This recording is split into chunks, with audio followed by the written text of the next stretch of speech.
On y va?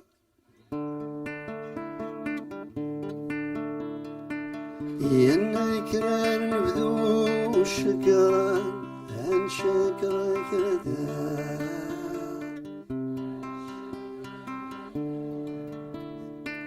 كيتشينا بابات مغرم يمي ستننا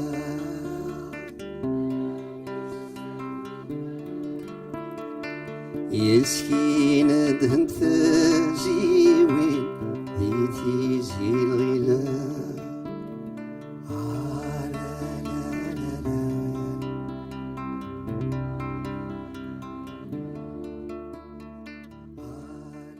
Vous êtes le chantre de la musique berbère, c'est quelque chose qu'on répète. Oui, est-ce que c'est un terme qui vous plaît? C'est quoi le chantre? Le chantre, c'est-à-dire vraiment le représentant de la musique berbère, le leader.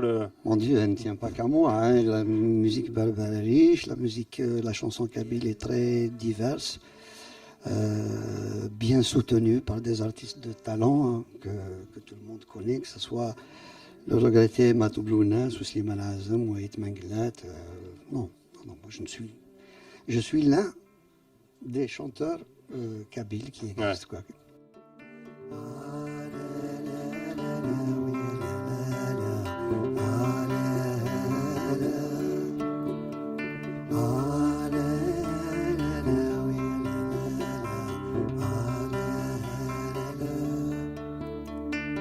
يتيم حرمث الحرير يم تبلي وين يم تبلي وين. Je voudrais qu'on parle un petit peu du nouvel album. On parle d'authenticité, on parle de retour aux sources.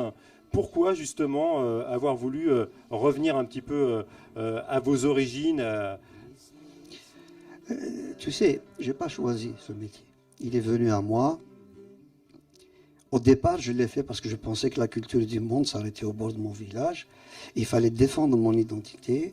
Je l'ai fait à un moment où il était difficile de s'exprimer là-dessus. Par la suite, tu sors de ton village, tu rencontres des gens qui sont ni pires ni meilleurs et que l'essentiel étant de t'enrichir avec les différences respectives. Et j'ai cru un moment, sincèrement, que j'avais tout chanté. L'exil, l'émigration, le racisme, l'identité berbère, la politique. Je me demandais comment est-ce que j'allais faire les mêmes sujets avec d'autres mots.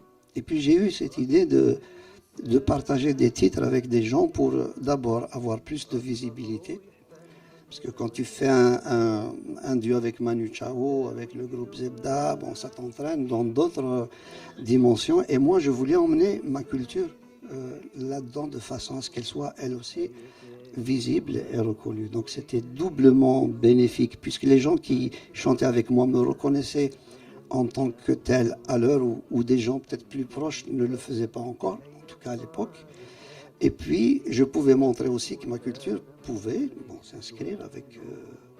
elle n'est ni pire ni meilleure, mais elle a son droit de citer.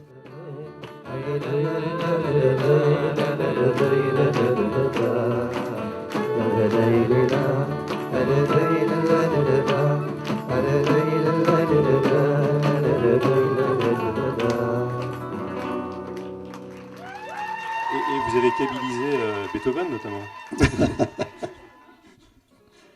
Pourquoi pas. Pour ceux qui ont entendu l'album, hein, vous avez pu reconnaître Beethoven. Et ça, c'est le fait du hasard. Tu sais, il y avait un grand flûtiste chez nous qui s'appelle Saïd Akhelfi, qui est un grand musicien qui fabrique lui-même ses instruments, qui joue du tbel, qui joue du bendir, de la raïta, de la flûte, vraiment un musicien complet. Lui, il adorait ma mère, tu sais, il venait à la maison pour lui dire la saluer, puis on allait en haut, on jouait. Et à un moment, je tambourinais, et puis il y a la mélodie de Beethoven qui vient. Il était là, il me dit, mais qu'est-ce que c'est que ça? Je dis, tu connais pas? Il me dit, vas-y, vas-y. Et puis il me donnait un nom de rythmique de chez nous.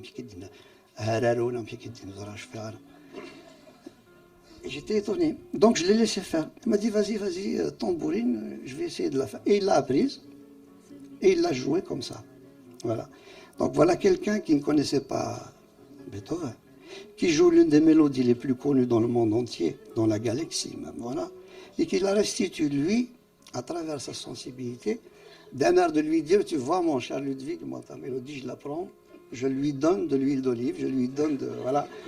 Et j'ai trouvé que c'était intéressant. Et d'ailleurs, je lui ai fait écouter le truc classique, et il était en colère. Il me dit, mais il n'a rien compris, celui-là, c'est du classique.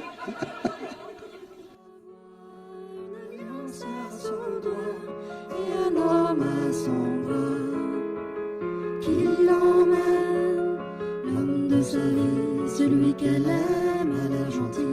En quelques mots, c'est compris.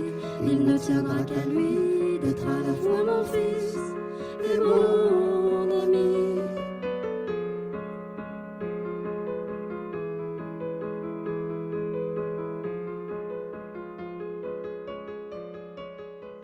C'est peut-être un album un petit peu moins politisé que les autres, enfin que les premiers en tout cas.